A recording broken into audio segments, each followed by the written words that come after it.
Hallo, schön, dass ihr wieder zugeschaltet habt. Heute geht es um den CX-60 und im Speziellen um das Thema Tanken. Und damit meine ich nicht Strom tanken, sondern wirklich Benzin. Und wenn ihr jetzt denkt, ja, warum muss ich mir denn da ein Video angucken zum Thema Tanken? Ich weiß doch, wie das geht. Da habe ich wirklich was Interessantes für euch, was bei diesem CX-60 ganz speziell ist. Also bleibt am besten dran. Nach dem Intro geht's los.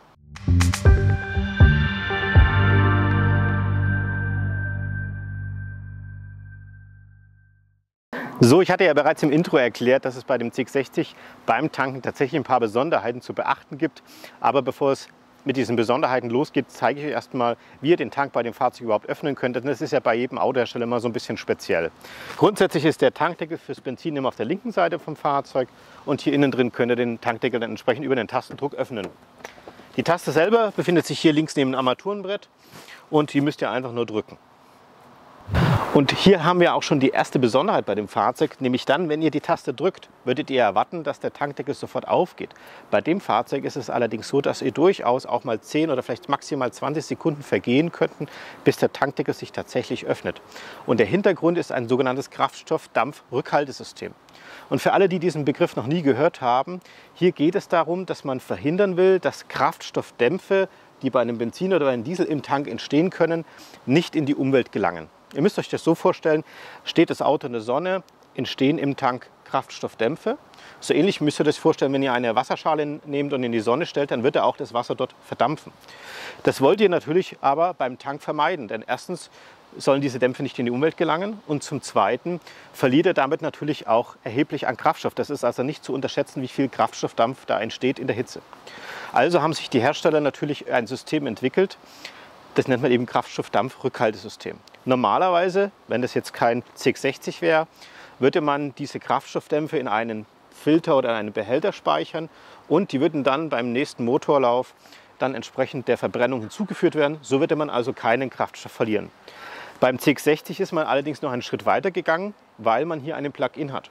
Und hier ist die Schwierigkeit beim Plug-in, man kann nicht so richtig planen, wann nutzt man den Motor, wie häufig nutzt man den Motor. Das heißt, die Wahrscheinlichkeit, dass diese Dämpfe auch der Verbrennung zugeführt werden können, ist geringer als bei einem normalen Pkw. Und Mazda hat dann dadurch hier ein paar Besonderheiten integriert. Und die erste Besonderheit ist, dass der Tank hier diesem Fahrzeug ein sehr druckbeständiger Tank ist. Dieser Tank wird als sozusagen großer Dampfspeicher auch genommen und kann einen Druck von bis zu 3,5 bar aushalten. Und damit man das mal so ein bisschen in Relation setzen kann, ein normaler Tank kann maximal 1,5 bar aushalten. Man hat hier natürlich auch so einen Filter oder so einen zusätzlichen Behälter für den Kraftstoffdampf vorbereitet. Allerdings befüllt man den nicht einfach, sondern wartet hier ab. Und zwar genau bis zum Tanken. Das heißt, der Filter oder der Behälter bleibt leer. Der Dampf selber wird natürlich beim Fahren, also wenn ihr den Motor nutzt, auch genutzt. Aber wenn ihr ihn zum Beispiel eben nicht genutzt habt, das heißt, es hat sich relativ viel Dampf innen drin gebildet und ihr drückt dann diese Taste, dann wird dieser sogenannte Überdruck erstmal in diesen Speicher oder in diesen Filter entsprechend entleert, bis der Überdruck unter ca. 0,45 bar sinkt. Das heißt hier, wenn ihr dann den Tankdeckel öffnet, kommt euch halt nicht so ein riesiger Druck entgegen, sondern wirklich nur ein sehr geringer, so wie man das eben normalerweise vom Tank kennt, so ein leichtes Zischen. Und genau dieser Prozess von diesem Überdruckabbau sozusagen, das kann eben eine gewisse Zeit lang dauern. Wenn ihr natürlich den Benzinmotor relativ häufig benutzt habt, dann wird dieser Prozess sehr schnell gehen. Das heißt, da ist sehr wenig Überdruck vorhanden. Wenn ihr aber sehr, sehr lange elektrisch fahrt und nur sehr wenig Benzin nutzt, dann kann es etwas länger dauern, im Extremfall eben 10 bis 20 Sekunden. Damit ihr hier nicht irritiert seid, warum jetzt gerade der Tank nicht aufgeht, hat man im Display eine Meldung integriert und diese Meldung heißt, Tanken wird vorbereitet. Das heißt, ihr wisst, solange diese Meldung erscheint, dauert es einfach noch einen kleinen Moment, bis der Tankdeckel aufgeht und dann, wenn das Fahrzeug bereit ist, steht auch tatsächlich da, bereit zum Tanken. Also ziemlich simpel und für euch dann, denke ich, auch nachvollziehbar. Es gibt auch noch eine zweite Besonderheit, die ich euch nicht vorenthalten will und die auch thematisch hierzu passt. Dieses Fahrzeug besitzt einen sogenannten EV-Fahrverbotsmodus. Und wenn ihr sowas noch nie gehört habt, was bedeutet das eigentlich? Es gibt also einen Modus, der das Fahrzeug zwingt, immer mit Benzinmotor für eine gewisse Zeit zu fahren. Und Mazda hat das extra gemacht, weil man verhindern will, dass der Kraftstoff bei diesem Fahrzeug zu lange im Fahrzeug verbleibt, wenn ihr zum Beispiel dauerhaft elektrisch fahrt. Hier gibt es also folgende Regelungen. Einmal 2,5 Monate und ein Benzinverbrauch in diesen 2,5 Monaten von 6,25 Liter, die ihr mindestens einhalten müsst. Ich mache jetzt mal ein Beispiel. Ihr habt es also in den 2,5 Monaten nicht geschafft, 6,25 Liter zu verbrauchen. Dann würde sich dieser Modus aktivieren und so lange laufen, also so lange wird sozusagen der Benzinmotor mitlaufen, bis dieser Verbrauch erreicht ist. Der Hintergrund ist folgender, dass zum einen mal natürlich der Kraftstoff in eurem Tank sich auch verschlechtert von der Qualität. Und hier ist es so, dass man eigentlich normalerweise sagt, dass man sowieso so einen Tank so alle 2 bis 3 Monate mal ausleeren sollte. Und zum anderen natürlich auch das Thema Kraftstoffdampf, was wir gerade hatten. Das heißt, hier bildet sich ja enormer Kraftstoffdampf durch das permanente Stehen und durch das Nicht-Nutzen. Und durch diese 6,25 Liter in 2,5 Monaten wird natürlich sichergestellt, dass auch dieser Dampf wieder abgebaut werden kann. Jetzt gibt es da noch so ein paar Sonderregelungen, die vielleicht auch noch ganz interessant für euch sind. Zum einen, wenn ihr zum Beispiel eben schon 3 Liter verbraucht habt in 2,5 Monaten, dann müsst ihr natürlich nicht nochmal 6,25 Liter verbrauchen, sondern wirklich nur die Differenz. In dem Fall wären es dann eben 3,25 Liter. Also auch hier nicht wundern, wenn diese Mitteilung mal kommt. Das bedeutet im Endeffekt nur, dass ihr extrem viel elektrisch mit dem Auto gefahren seid und dass Mazda hier eben eine Schutzfunktion integriert hat, dass wirklich auch mal ein bisschen Kraftstoff hinten aus dem Tank rauskommt und der eben nicht zu schlecht wird. Zusätzlich habe ich auch noch 2 Tipps für euch, die ich ganz nützlich beim CX-60 finde.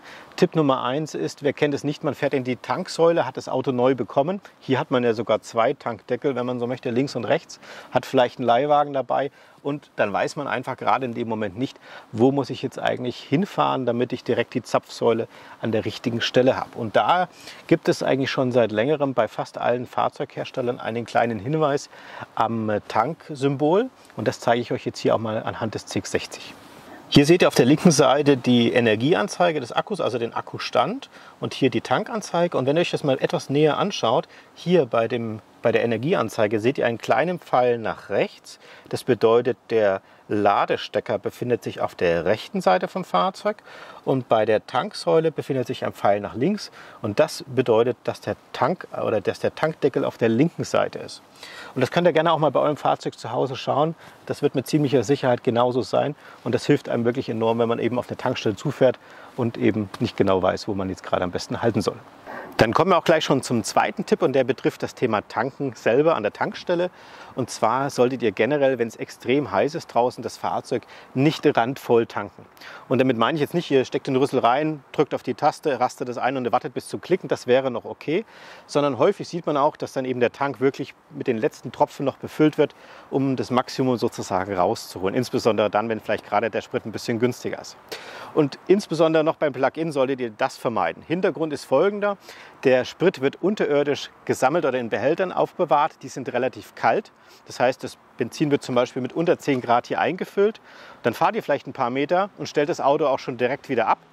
Und dann wird in der Sonne dieser Sprit hier drinnen extrem erwärmt. Das heißt, wir reden hier dann teilweise über Temperaturen von 30, 40 Grad. Und durch diese extreme Temperaturschwankung dehnt sich das Material natürlich im Tank aus. Ihr müsst euch vorstellen, dass so eine Temperaturschwankung bei ca. 50 Liter 1 Liter ausmachen kann. Und wenn ihr jetzt hier aber schon ans Limit gegangen seid, das heißt wirklich bis zur Kante aufgefüllt hat, dann kann dieses Benzin nirgendwo mehr hin. Es gibt keinen Überlauf. Das würde bedeuten, hier tritt dann entsprechend Benzin aus und das ist natürlich das, was man auf jeden Fall vermeiden sollte. Beim Plug-in würde ich sogar so weit gehen, wenn ihr wisst, dass ihr die nächsten Wochen und Monaten vielleicht wirklich nur zur Arbeit fahrt, kurze Strecken fahrt, würde ich den Tank tatsächlich nur halb voll oder dreiviertel voll machen, was dann einfach von Vorteil wäre, dass dann auch wirklich der Sprit regelmäßig ausgetauscht wird und von der Qualität immer die bestmöglichste Stufe erreicht. So, das waren jetzt alle Infos zum Thema Tanken, die meiner Meinung nach wichtig für euch sind, wenn ihr so ein Fahrzeug besitzen wollt. Und wenn ihr noch Fragen zum Thema elektrischen Laden habt, da haben wir nämlich schon mal ein Video hochgeladen, das verlinke ich euch hier oben. Da gibt es nämlich auch noch ein paar Besonderheiten, das solltet ihr auf jeden Fall euch auch noch anschauen. Grundsätzlich ist es so, dass wir auch in den nächsten Tagen und Wochen sehr viele Videos vom CX-60 hochladen wollen und deswegen mein Tipp an euch, abonniert da gerne auch unseren Kanal, drückt die Glocke, dann kriegt ihr immer eine Info, wenn wir was Neues hochgeladen haben. Wenn euch dieses Video gefallen hat, natürlich lasst uns gerne einen Daumen nach oben da, das freut uns natürlich immer sehr. Habt ihr Fragen zu diesem Thema, schreibt es wie immer unten in die Kommentare rein, wir sind da ziemlich flott beim Beantworten und ansonsten bedanke ich mich natürlich fürs Zuschauen und wir sehen uns einfach wieder beim nächsten Video.